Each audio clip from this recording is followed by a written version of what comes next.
The golden chandeliers cast a warm glow over the elegantly set tables, their light reflecting off crystal glasses and polished silverware.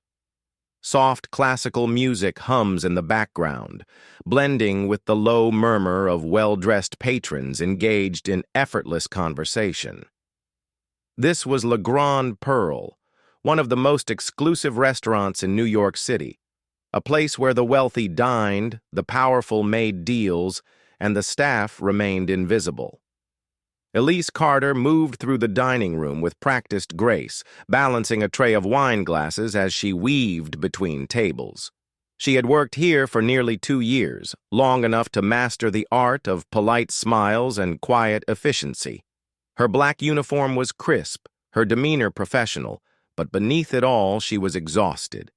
2 jobs, endless shifts, and a family to support. There was no room for dreams, only survival. At the corner table, a group of men laughed boisterously, their voices carrying above the others.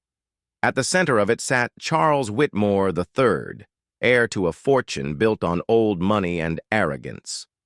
Dressed in a tailored navy suit, he lounged in his chair, exuding entitlement with every careless movement. Tonight, he was celebrating a multi-million-dollar deal, his ego swelling with every sip of expensive whiskey. As Elise approached with their drinks, Charles glanced up, his cold blue eyes settling on her. A smirk curled at the corner of his lips. "Tell me, sweetheart," he drawled, barely acknowledging her as a person. "Is this what you always wanted to do? Serve drinks to people more successful than you?" His friends chuckled, watching with amusement. Elise's grip on the tray tightened, but she forced herself to remain calm. She had encountered men like him before, ones who saw her as less, as insignificant. "Do you have any real talents?" Charles continued, his voice dripping with mock curiosity. "Or is this it? Just carrying plates and nodding along?" A slow burn of humiliation settled in Elise's chest. She had learned to swallow these moments, to let them slide off her back.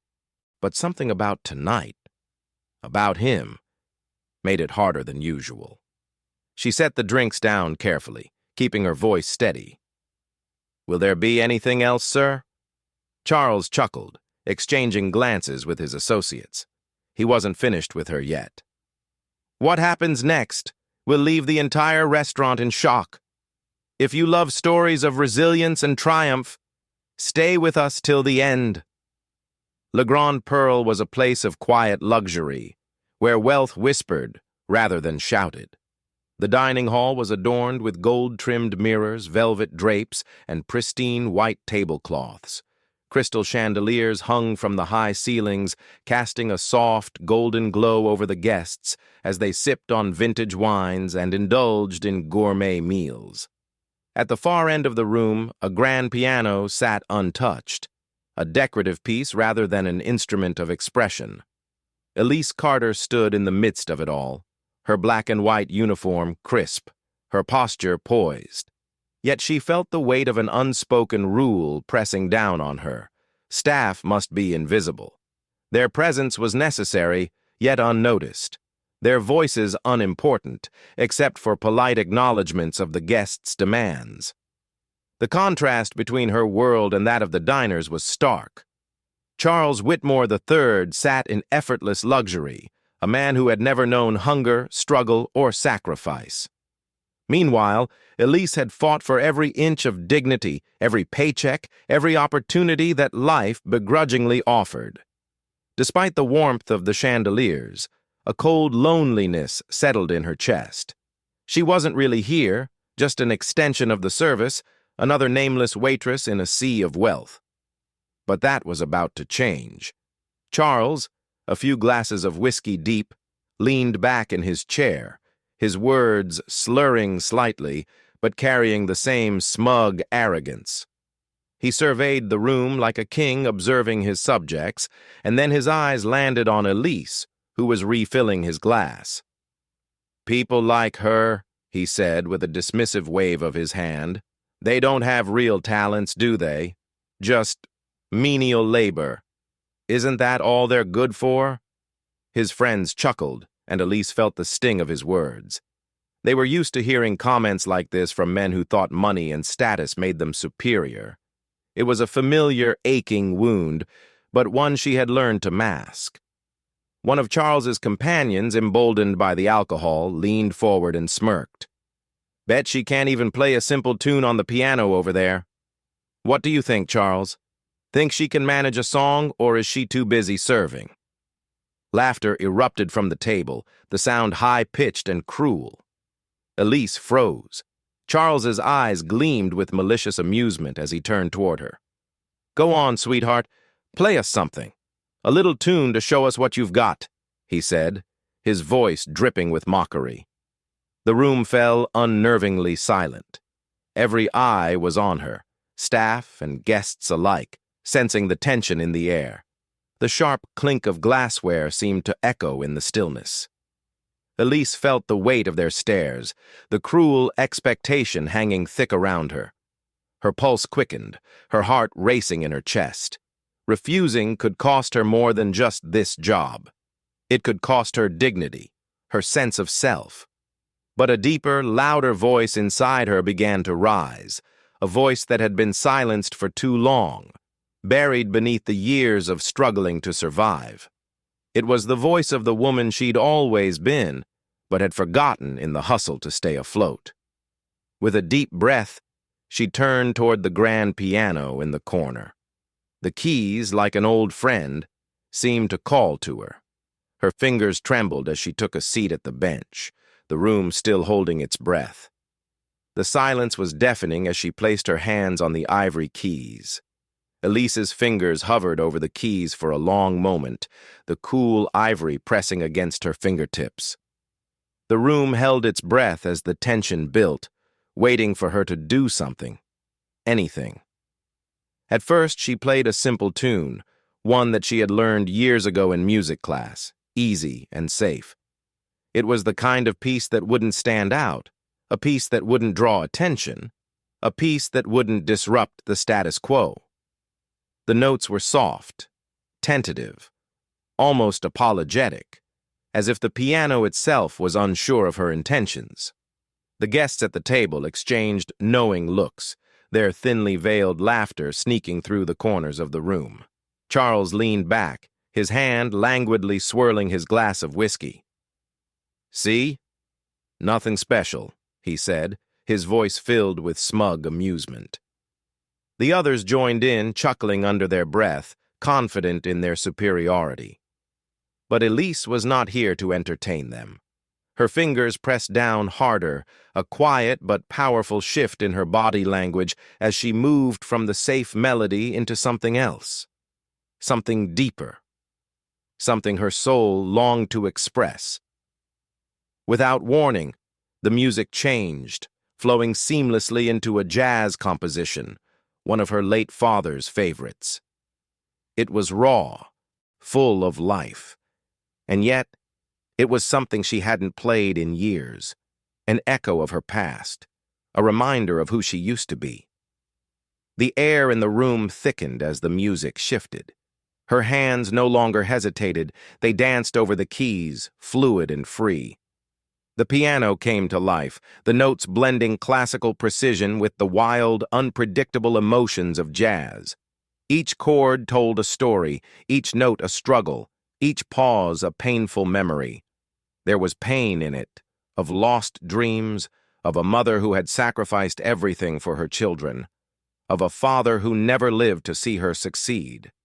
The rhythm built, spiraling upward in a crescendo that seemed to wrap around the very air itself.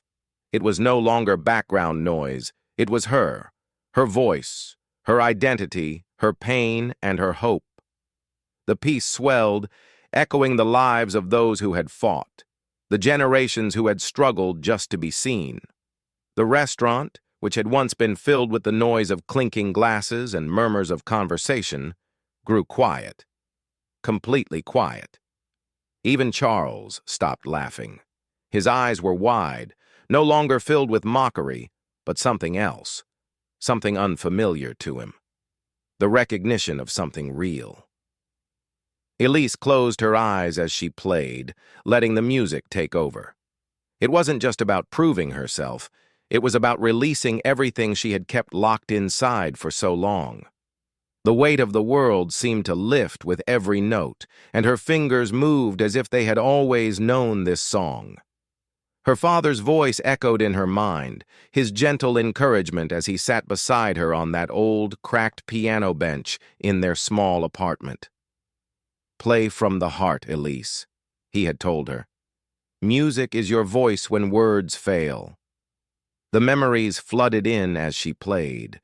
The scent of her mother's cooking drifting from the kitchen while she sat at the piano, struggling to find her own rhythm amidst the noise of the world outside. How her mother had worked 2 jobs, always tired but always smiling, doing whatever it took to keep their family afloat. How Elise had sacrificed her own dreams, the dream of performing on stage, to take on the weight of responsibility. Music had become a distant memory, a forgotten dream drowned out by the harsh reality of survival. But now, here in this moment, in front of these people, the music spoke for her. It was the voice she had never dared to use, the words she had never had the chance to speak. Around her, the room began to stir. At first, it was just a few patrons. Some of them had started to look up from their meals, sensing the change in the atmosphere. Then slowly, it spread. The head chef, who was usually a man of few words, stood frozen in place by the kitchen door, his eyes glistening with unshed tears. A woman sitting at a nearby table, dabbing her eyes with a napkin, could no longer hold back her emotion. A man, who had been speaking on the phone moments before, suddenly stopped mid-sentence. His phone hung limply in his hand as he watched Elise with rapt attention, completely entranced by the music that seemed to fill the space, that seemed to speak to him personally. And then there was Charles Whitmore III, the man who had belittled her, the man who had made her feel small, was now squirming in his chair. His smile had faded, his usual bravado nowhere to be found. The confident, mocking figure that had sat at that table only moments before seemed to shrink with every passing second. His fingers gripped the armrest, his posture now stiff and uncomfortable. He glanced around at his friends, who were equally silent, all sensing the shift in the air. The power had shifted from him to her, and for the first time he didn't know how to respond. He tried to force a laugh, a weak, uncomfortable chuckle, but it fell flat. There was no laughter now, no easy dismissal. His friends exchanged glances, their expressions uncertain. The room had stopped being his stage, and for once, he was just another guest, no more important than the woman sitting at the piano. As Elise played on, the rhythm of the song seeming to pull her closer to herself, to the person she had long buried beneath years of struggle, she could feel the change in the room. The energy had shifted from mockery to awe. People were no longer watching her out of pity or amusement. They were listening. And in that moment, Elise Carter was no longer just a waitress. She was an artist. She was someone who mattered. And Charles Whitmore III, for all his wealth and privilege, was nothing more than a spectator. Elise's fingers glided across the keys with newfound confidence, her body swaying with the rhythm of the music. Each note felt like an extension of herself. A piece of her soul poured into the piano. The last few chords arrived in a final, powerful flourish, loud, resonating, and full of heart. Her hands lingered for a moment, pressing down on the keys as the final note hung in the air, slowly fading into the silence of the room. For a beat, there was nothing, just the echo of the music, swirling in the space between the guests. The atmosphere was thick, almost heavy, as if time itself had paused to let the final reverberations sink in. Elise held her breath, her fingers still resting on the keys. She hadn't dared to look up, but she could feel the weight of 100 eyes on her. Then, out of the stillness, a single clap broke through. A woman, sitting at the far end of the room, was the first to react, her hands coming together in applause. Then another clap, this time from a man near the bar. And then, slowly, the sound rippled through the restaurant, as if the audience were waking from a dream. The applause grew louder, the clapping spreading from table to table until the entire room was on its feet. Some patrons stood up, clapping enthusiastically, while others, moved by the emotion they'd just witnessed, wiped away tears, their hands still clapping, urging her to play more. But Elise stayed seated at the piano, overwhelmed, her heart racing. She had done it. She had shared a piece of herself. For the first time, she wasn't just a waitress. She was an artist, her music carrying her voice to places her words never could. But as the applause continued, a realization hit her, sharp and unsettling. Charles Whitmore III was no longer the center of attention. The eyes that had once been trained on him now looked at her, and for the first time, he was a peripheral figure in the story. His smug, condescending expression had vanished, replaced by a tense, uncomfortable smile. He looked around the room, shifting in his seat, suddenly aware that the power dynamic had shifted. He wasn't the one commanding attention anymore. She was. Charles opened his mouth to speak, probably to make a joke or dismiss the moment, but the words died on his tongue. The usual arrogance that had always colored his voice was gone. The room's focus was no longer on his wealth or status. It was on her. Before he could recover, a figure approached her from the side. A man, well-dressed in a tailored suit, with a notebook in his hand. His eyes were bright with excitement, clearly moved by her performance. "Excuse me, miss," the journalist said, his voice full of awe. "That was incredible. I'm Michael Stein with the New York Observer. I'd love to hear your story. How did you learn to play like that? What inspired the piece you just played?" Elise blinked, taken aback by the sudden attention. She hadn't expected this. She hadn't even expected the applause, let alone someone asking to hear her story. But before she could respond, another voice interrupted her. The restaurant owner, a stout man with graying hair and a no-nonsense demeanor, was standing beside her now. He looked at her with a mixture of surprise and admiration. Elise had barely noticed him before, always too busy to even exchange more than a polite nod. But now his eyes held a different kind of regard. "Elise, that was exceptional," he said, his voice softer than she'd ever heard it. "We've had musicians play here before, but nothing like that. I've been thinking about expanding our live entertainment, and I believe we've just found our new performer." She blinked, unable to believe what she was hearing. The owner, who had never so much as looked her way beyond a fleeting glance, was now speaking to her like an equal, like an artist. "How would you like to make this your regular gig?" he asked, his eyes gleaming with newfound respect. "You could play every Friday night, maybe more. We'd love to have you perform here, Elise." For a moment, all Elise could do was stare at him, trying to process what was happening. The weight of his words sank in slowly. This wasn't just a compliment. This was an opportunity. This was her dream, handed to her when she least expected it. She'd worked at this restaurant for so long, just trying to survive. But now, in the wake of her own music, her life had taken an entirely different direction. The applause continued in the background, but it felt distant now, like a symphony playing for someone else. Elise, for the first time in a long while, felt seen, not as a waitress, but as an artist, someone worthy of recognition, someone worthy of a future. Charles, still sitting at his table, shot a quick glance in her direction. His face had lost that arrogant smugness, replaced by a barely concealed discomfort. He was a man used to being the one who called the shots, but now he had been reduced to an observer. The reality of the situation had hit him hard. She was the one everyone was talking about. Elise nodded slowly, still processing the weight of it all. Her hands trembled slightly on the piano keys, but it wasn't fear anymore. It was something new, a recognition of her worth, of her own power. "I'd be honored," she finally said, her voice steady but full of emotion. "Thank you." The room seemed to hold its breath for a moment longer, as if they too were waiting for something. Perhaps for her to walk off the stage, to retreat back into her old life. But she didn't. She stayed, taking in the applause, letting it wash over her, knowing that she had finally found her place.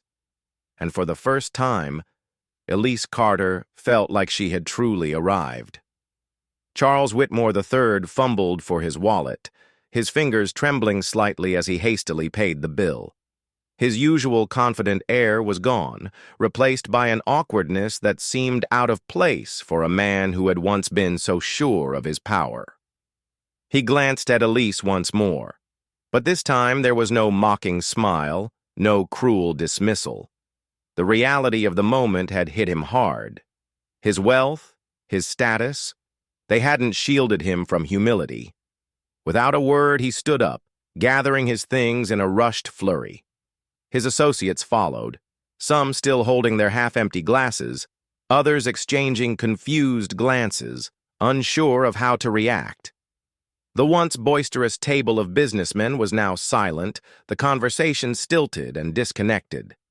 Charles turned on his heel and walked out of Le Grand Pearl, the door closing behind him with an almost final-sounding thud. As the door shut, the energy in the room shifted again. The applause that had filled the restaurant had settled into a quieter, more reflective tone. Elise's co-workers, who had always kept a respectful distance, never too friendly, never too familiar, gathered around her, their faces filled with admiration and awe. "That was incredible, Elise," Maria, one of the servers, said, her voice full of genuine warmth. "I had no idea you could play like that." For once, there were no snide remarks or awkward silences, no judgment, just pure respect. Elise smiled, feeling the weight of their words sink in. It was strange. This had been a moment she had never imagined happening. It wasn't just the applause. It was the way she was being seen now, truly seen, for who she was and what she could offer. A man sitting at a nearby table, an older gentleman with glasses and a well-worn jacket, approached her. He was holding a small card in his hand, his face earnest. "Excuse me," he said softly. "I'm Professor William Cartwright. I teach at the conservatory. You have a gift, young lady, a real gift. If you ever decide to pursue music seriously, please don't hesitate to reach out." He handed her the card, his eyes filled with a quiet reverence. Elise stared at it for a moment, the weight of his words sinking deep into her chest. As the professor walked away, a quiet realization swept over her. This moment, this performance, it had been about more than just proving herself to Charles or even to anyone else in that room. It was about rediscovering who she truly was. She hadn't just played for an audience, she had played for herself. It was a reminder of the dreams she had buried, of the woman she had set aside in the face of survival, the applause, the recognition, the respect. It was all a reflection of something deeper. She wasn't just a waitress anymore. She was a musician, a woman with dreams, with a gift, and with the power to shape her own future. And for the first time in a long while, Elise felt that she was finally becoming the person she was always meant to be. Later that night, Elise walked home, her feet light despite the long hours of work and the weight of the day. The streets of New York seemed quieter than usual, the city lights casting a soft glow that felt almost magical. She didn't hurry, taking her time, allowing herself to absorb everything that had just happened. The applause, the recognition, the offers of opportunity, it was more than she had ever dreamed of. For the first time in years, her heart felt lighter, as if the heavy burden of survival had finally begun to lift. When she reached her mother's house, the warmth of the familiar doorstep welcomed her. Elise knocked softly, stepping inside without waiting for an invitation.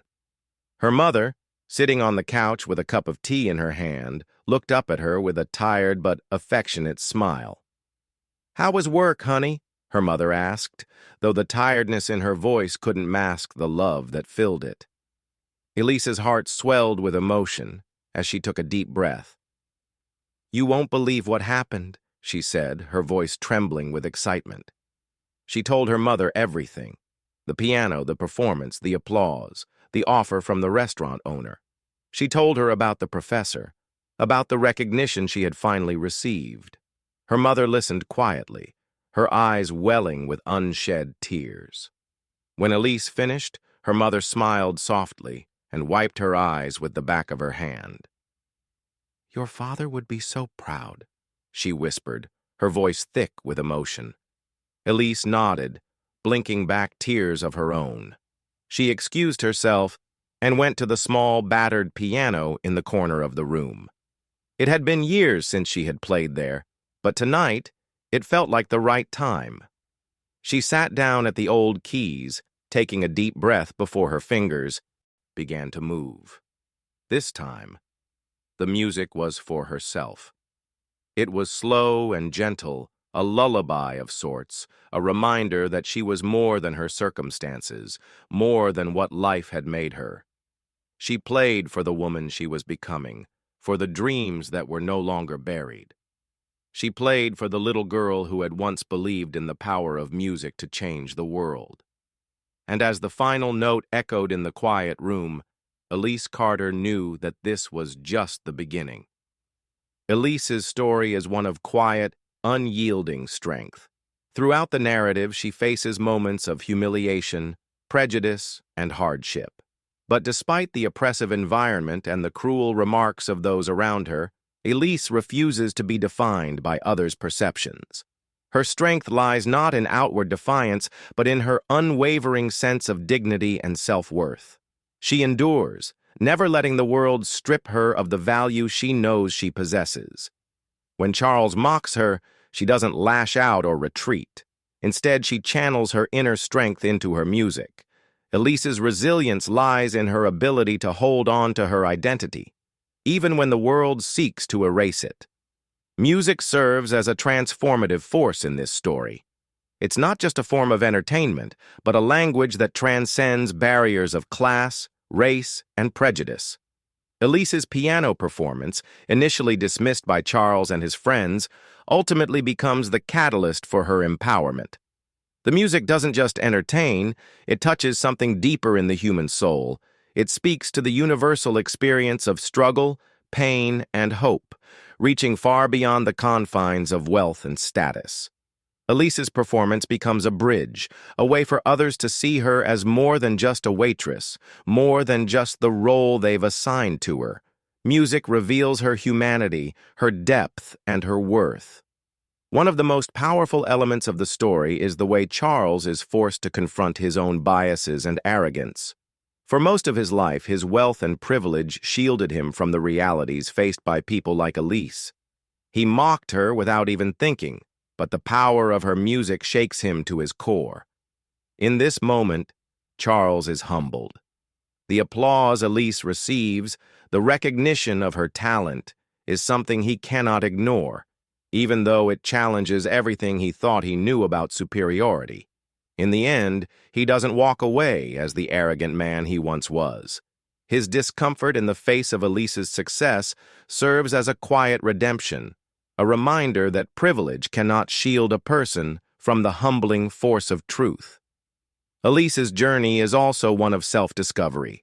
For years, she had buried her dreams beneath the weight of her responsibilities, letting survival dictate her life. But in the restaurant, as her fingers touch the piano keys, she rediscovers the woman she had once been, the artist, the dreamer, the musician. The music becomes a mirror, showing her the parts of herself she had long suppressed. By the end of the story, she takes a bold step toward reclaiming her future, not as a waitress or a victim of circumstance, but as an artist in her own right. The moment she plays for herself, in the quiet of her mother's home, She reclaims her voice, her passion, and her dreams.